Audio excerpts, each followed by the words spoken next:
You'll want to match skills tonight with our panel of experts as we invite you to play What's My Line? Well, now, let's meet our lineup of distinguished personalities whose lines you probably already know. First, the distinguished neuropsychiatrist, Dr. Richard Hoffman. And to my right, my favorite eminent poet, anthologist, and perpetual boy scholar, Louis Antomatta. Thank you, Dick. Thank you for adding the scholar. I was a little bit worried about that perpetual boy. But here to my right is my favorite Broadway columnist and girl about town, Dorothy Kilgallen. Thank you, Larry. And I would like to introduce that wonderful Toastmaster, raconteur, and former governor of New Jersey, Harold Hoffman. Thank you, Dorothy, for not pronouncing that racketeer. And we have here the distinguished news analyst, commentator, and our moderator, Mr. John Daly. Thank you. Good evening, ladies and gentlemen, and welcome to What's My Line. In fact, welcome to our premiere telecast of What's My Line. And I certainly hope our distinguished panelists, members of our panel tonight, are going to do a fine job of human analysis. In other words, be able to answer the question, what's my line? Now, to start things rolling, I'd like the panel to meet our first challenger, whose occupation it's their job to ferret out. Will you sign in, please, miss? Pat Finch. Pat Finch, will you come over here, please, Miss Finch? Well, it is Miss Finch, isn't it? Yes, it is. All right, now, first of all, tell us where you live. I live in Manhattan. You nervous, Pat? Just slightly. Oh, don't be. Take a look at the panel. You haven't got a thing to worry about. Now, one thing the panel wants to do is to get a closer look at you. So would you please walk over to the end position, Dr. Hoffman's position, and any reasonable requests they make while you meet, if they'd like to look at your hands or anything like that. A finch may be a bird, may be a fish, both agile. Would you do a kick for me? Oh. This is a very tight skirt. Well, Pat, I'll let you out. You can do the kick. We'll accept that. How about you, Mr. Undermeyer? Finch, would you just come a little closer in a nice way? Is that which I'm inhaling, is that arpege or my sin? I mean, my sin in a perfume sense. Neither. Neither. Well, I've lost that. All right, Miss Kilgallen, you have a chance. Is there a label in your suit? Yes, there is. Could I see it, please? If it wouldn't be embarrassing, I mean. Uh-huh. That's a very nice label. We won't say it out loud, I don't think. What about you, Governor Hoffman? Miss Finch, would you balance this book upon your head, please? And walk. Oh, that's very good, Pat. Well, I think that's enough of that. Miss Finch, come over here and sit down next to me, if you will, please. And now I tell you what happens at this point. We let the panel, on the basis of your handwriting, what you've said, how you've said it, and a close look at you, take one wild free guess as to what your line is. We'll begin the wild free guesses with Governor Hoffman. Well, don't you think, Mr. Daly, you should first tell us whether she's self-employed? Oh, I might tell you that later on. You go ahead and take your wild free guess. All right. The way she balanced that book, I think she's a bookkeeper, an erratic bookkeeper. An erratic bookkeeper. Well, what about you, Miss Kilgallen? I think she's a student of the drama. A student of the drama. Mr. Undermeyer? I think she gathers statistics for rain in North Dakota. Oh, no, you wouldn't want her to go to North Dakota. What about you, Dr. Hoffman? Well, in view of the fact that she thought her skirt was embarrassing her kicking, I still believe she belongs to Terpsichore. To Terpsichore? Well, that must be the other side of Great Britain, undoubtedly. But anyway, you're all wrong. And now that we have had some wild guesses, I want our viewers at home to get a really close look at Miss Finch. At the same time, they will find out exactly what Miss Finch's line is, but the panel will not. Now, panel, you know the rules. Individually and in turn, you can answer or ask questions, and as long as you get the answer yes, you can continue. When you get an answer no, it costs the panel $5, 10 no's, and the panel has lost the game, and Miss Finch wins. As many times as you get an answer no from her, Miss Finch will gather $5 into her treasure chest. Well, now that we've gotten this far, we give the panel one more bit of help, if you don't mind, Miss Finch. We'll tell you that she is salaried. We'll move from the particular to the general, and we'll begin the general questions with Miss Kilgallen. Are you engaged in selling services as opposed to products? Yes, I am. Does the employment take you from place to place? No. You remain static. One down and 9 to go. And Mr. Untermeyer. Miss Finch, you sell services in one particular place, I gather. Should I say a very particular place? Or Yes. isn't it? It is a very particular place. That is, it is a particular location. In this location, do people pay to look at you? Well, I will answer that question for Miss Finch. They don't directly pay to look at her, but No. a man would be an idiot if he didn't think that that A was man- part of what he was paying. I will take that hint, Mr. Daly. A man would be an idiot not to look at her. Do more men pay it? Do more men look at you than women in this very particular place? yes. They do. Can't understand that. Is your field entertainment rather than education?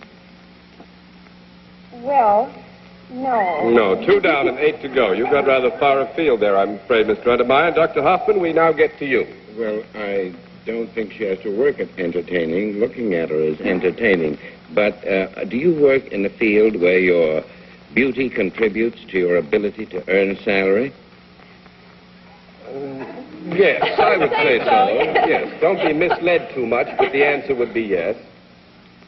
Do you sit at your work? No.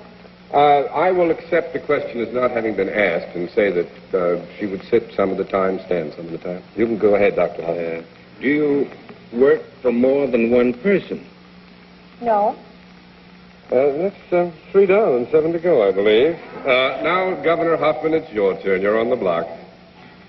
Are you, in your present occupation, generally attired as you are at present in the same style?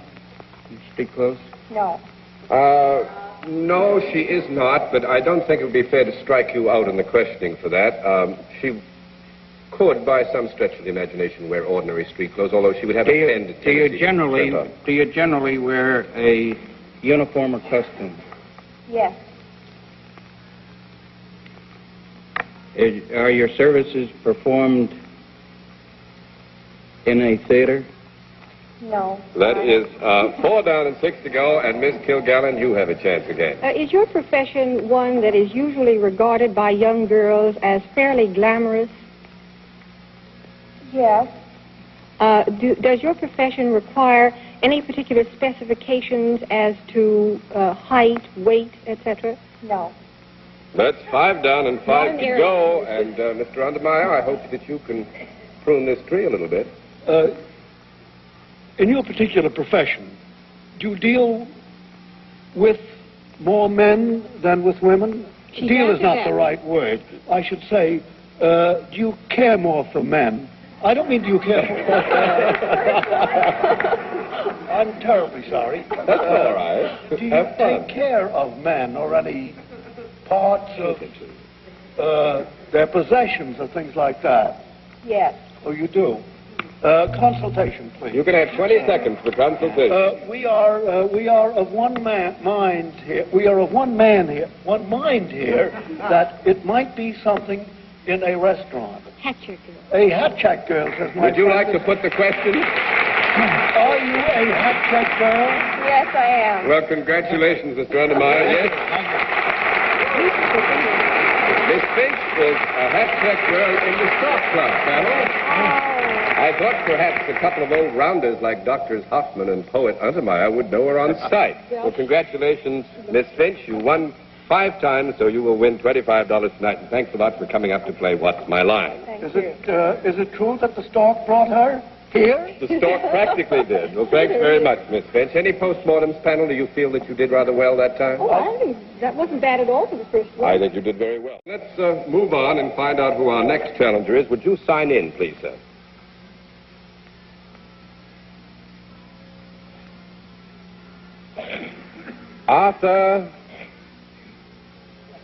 Arthur Feinberg. Well, Mr. Feinberg, come over here and stand beside me for just a moment, and if you will, tell us where you live. Brooklyn. Have you... Brooklyn! This usually produces applause. Everybody must be from New Jersey tonight. Well, Mr. Feinberg, do you feel very nervous when you look at this talented panel of ours?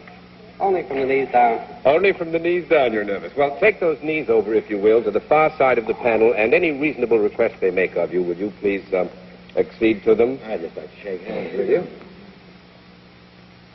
All right. Could I feel your muscle, please?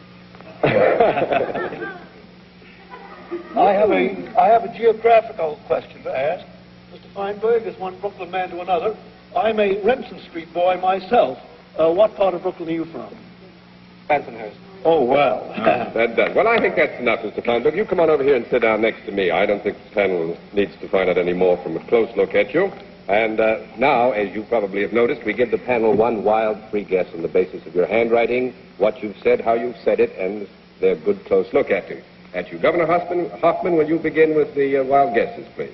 Well, I think Mr. Feinberg's a manufacturer. Miss Kilgallen. Yes, I'll go even further. I think he's a manufacturer of men's clothing. Mr. Untermeyer. I think that he is a professional Dodger roofer. That probably is true, but unfortunately it isn't the full answer. What about you, Dr. Hoffman? I place him in the garment trade. You place him in the garment trade. Well, you're all wrong, and once again, we're going to let our viewers at home get a good close look at Mr. Feinberg, and they will find out at the same time what his line is. Panel, you know the rules. You ask questions, yes. Get a no answer, and it's going to cost you $5. And if you get 10 no's, the panel is licked. Well, I think we've made a very good beginning. Now, I'm going to give you this much help and tell you that Mr. Feinberg is self-employed. Is that right, Mr. Feinberg? Or are you salaried? I'm salaried. Mr. Feinberg is salaried. He works for somebody else. Now, with that as a starter, Mr. Untermeyer, suppose you begin the general question. Well, the audience has completely thrown me off by their raucous We were hoping they would. I think we'll get Mr. Feinberg off the stand and put the audience on instead. You go ahead with the I question. gathered from the laughter that Mr. Feinberg is nothing of a manufacturer whatsoever. He's probably a highly priced educator. And I would guess, and I'm going to ask... Could we have a question Yes, instead of I all would be this glad to applause?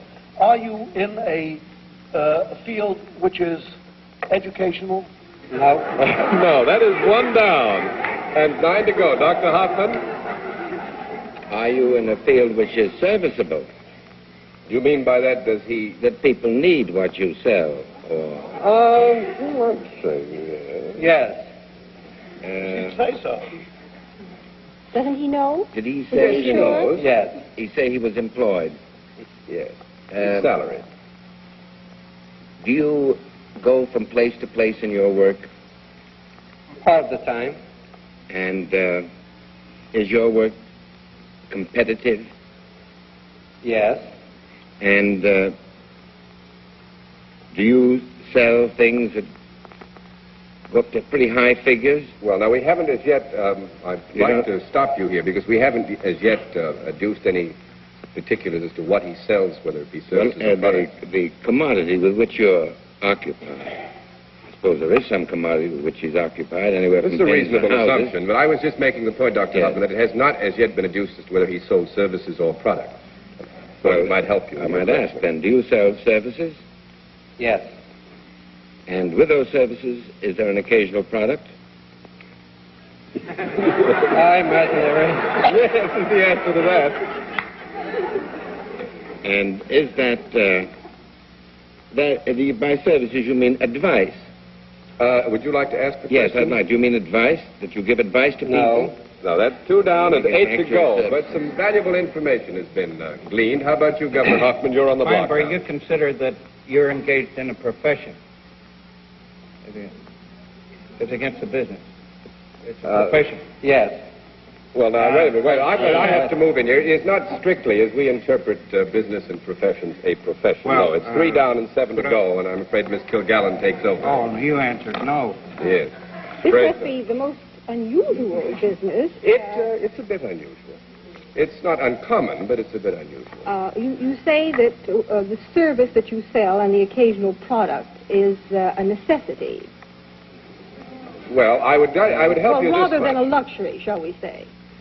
Yes, it can be, but don't be misled too much by occasional. We answered the question yes because it was phrased that way.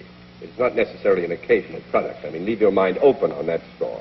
Well, may I ask a direct question? You certainly Is may. there a product involved? Do you sell a product as well as your services? No. No, but you were very close. That's 4 down and 6 to go. That's a moot point which needs clarification. Would you like to clarify it? What about Doctor? He does not sell the product. That's the point there. What about you, Doctor? Rather, Mr. Louis Undermeyer. I think it's your turn. Would you be occupied with a technique, a manipulation, rather than something with a machine? No. So I think we could answer that question. Manipulation plays a large part in the end product of his service. So let us withdraw that question. You go ahead. Are you connected in any branch with any branch of medicine? No. No. That's 5 down and 5 to go, and we've spent quite a bit of time on Mr. Feinberg, so I'll give the panel just a little bit longer on this one. Mr. Feinberg, do you have to do a great deal of convincing in order to sell your services? Do you meet with opposition? Yes. And do you work mostly, are your services mostly extended to women? Yes. When their husbands aren't home? Really? Well, they may be selling carpet sweepers. How do I know? I don't know it. Yes, I agree.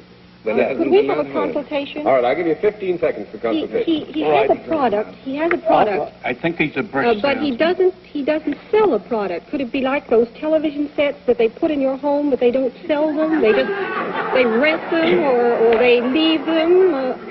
Consultation period is over. Dr. Hoffman, please continue with the question. Has your work anything to do with any form of insurance? No. That is 6 down and 4 to go, and I think I'm going to let Mr. Feinberg win by default because you're not moving even close to the area. Mr. Feinberg is a diaper company service salesman. Is that right, Mr. Feinberg? That's right, the Cascade Diaper Company. Thank you very much for coming up to see us.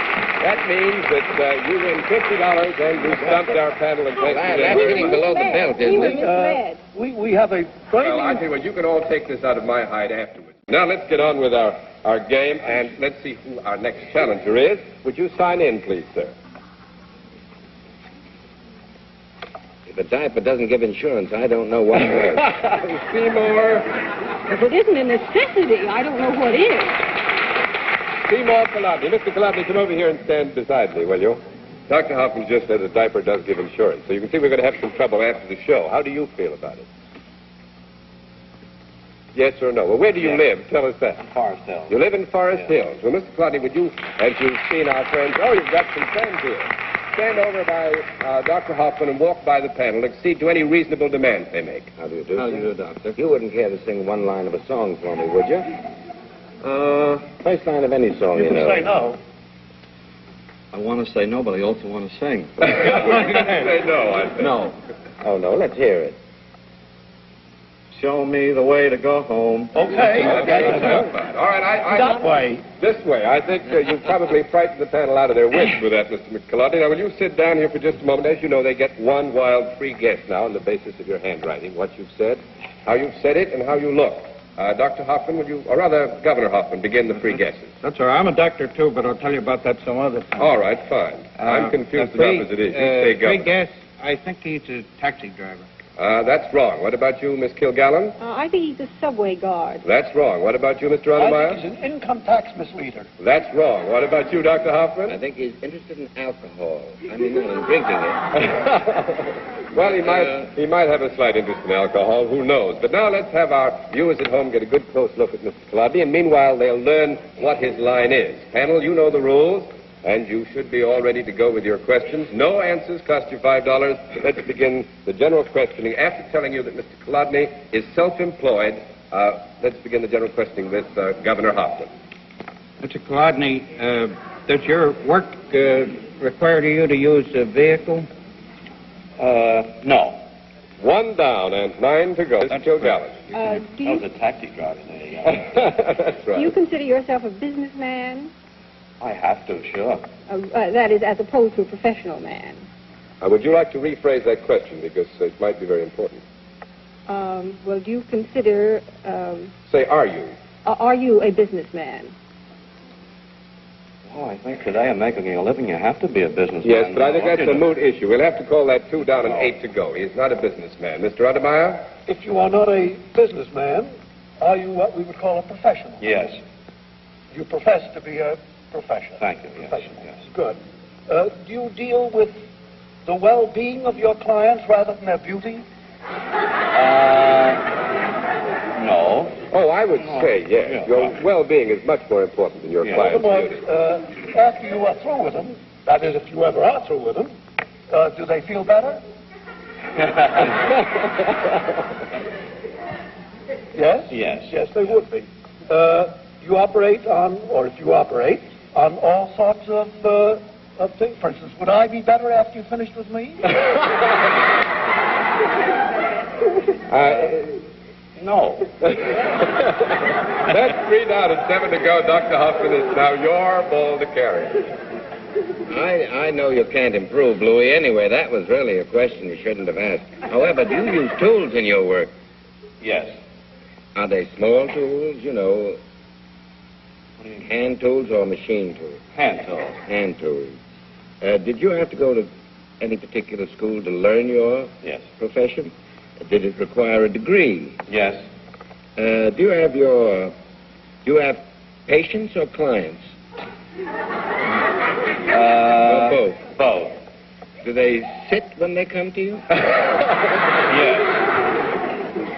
Do they change position from time to time? Yes. Do you give them comfort or pain or both? Both. Are you a dentist? No. That's 4 down and 6 to go, and back to you, Governor Hoffman. Does your profession bring you into physical contact with your patients or clients? Yes. Are you, by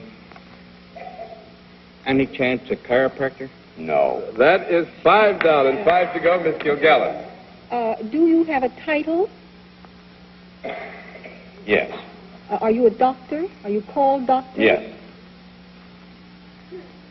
Well, are you a psychiatrist? No. That's 6 down and 4 to go, Mr. Undermeyer. He denied that vehemently. Dr. Hoffman. You're a doctor. You deal, I presume, with living things, with living beings. Usually, yes. Both sexes? Yes. Conference? May we have a conference? You may have 15 seconds for May we have a a conference? Living things. I'll bet he's a veterinarian. I do too. Yes. All right, Do you deal with animals? Yes. Are you an animal doctor? Are you a veterinarian? Very good. Thank you very much. You won 6 times, and so you do get a prize, and congratulations to our panel. They did very well. And now we have something special. Panel, you remember I told you we'd be using masks tonight. Now, before we introduce our next challenger to you panel members, we're going to give you an even greater handicap than you faced with the first 3. We're not going to let you see him. If we did, you'd recognize him immediately because he's a celebrity. So you don't see him. I'm going to ask Madeline Tyler to pass out blindfolds to you. And will you please see that they're on very securely, Miss Tyler? Yes, I thought Miss Tyler would enhance the scenery here quite a bit. I see the audience agrees with us. All right, let's see. Dr. Hoffman has his mask on. Mr. Undermeyer? You mean I can't even look at Miss Tyler? Well, you can't. I'm sorry. You're penalized already on that. I don't know what Miss Tyler's line is, but I bet she has a good one. That's a fine mask they have for you there, Yes, Miss I have a Kilgallen. glamour one. Isn't that Yes, wonderful? that's for girls. This is going to ruin my mascara. And I think that Mr. Undermeyer's mask improves his appearance a good deal. Maybe we ought to get him That's a dirty crack, John Dale. get him one to use all the time. All right, now it's up to you to identify our guest celebrity. Are all the masks on so that you can't see them? Okay, will our celebrity please come on stage now and sign up? Will you sign up there on the white sheet of paper, and I will call you Mr. X, if you don't mind, because we don't want the panel to know too much about you. I'm not going to allow you any wild guesses on this panel. Would you come over and sit down, Mr. X, please? Now, I want to say this. The money that is lost to our Mr. X is going to go to the Heart Foundation. All right, let's see how quickly you can identify Mr. X, and we'll start with Miss Kilgallen. Well, if you're a celebrity, are you tall, dark, and handsome? No. I think we'll have to accept the no there, but it doesn't have to do with the handsome part of it. That's 1 down and 9 to go, Mr. Undermeyer. Are you small, dark, and handsome?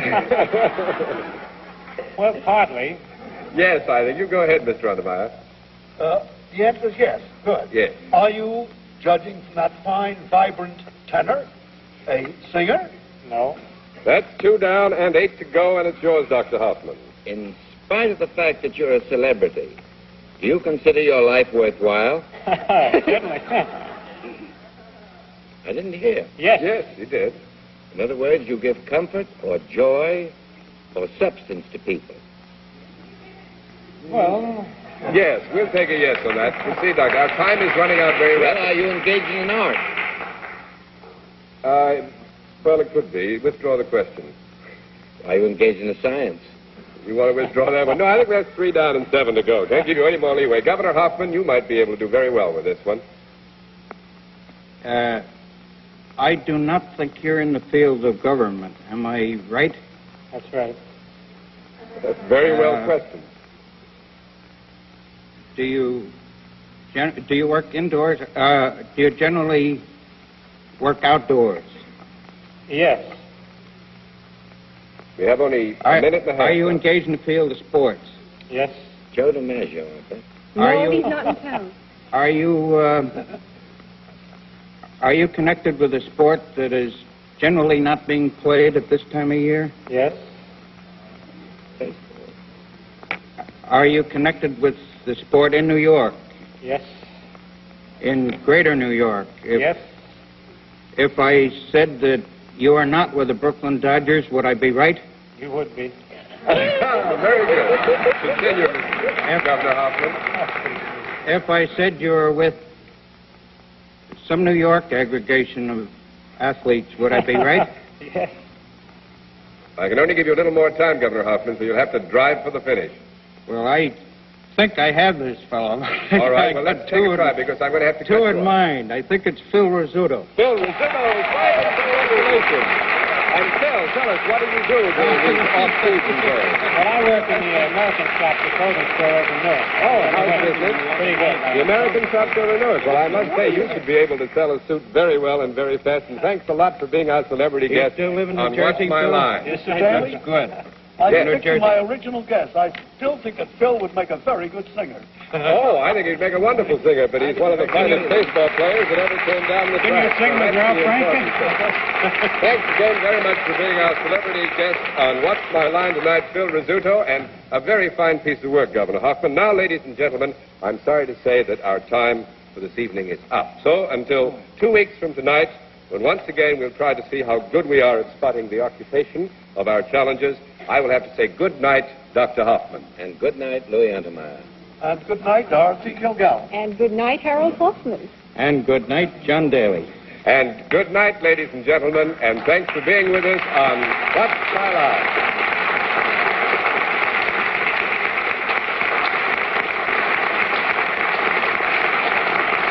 What's My Line has been presented by CBS in association with Goodson Todman Productions. Produced by Gil Pate and directed by Paul Monroe.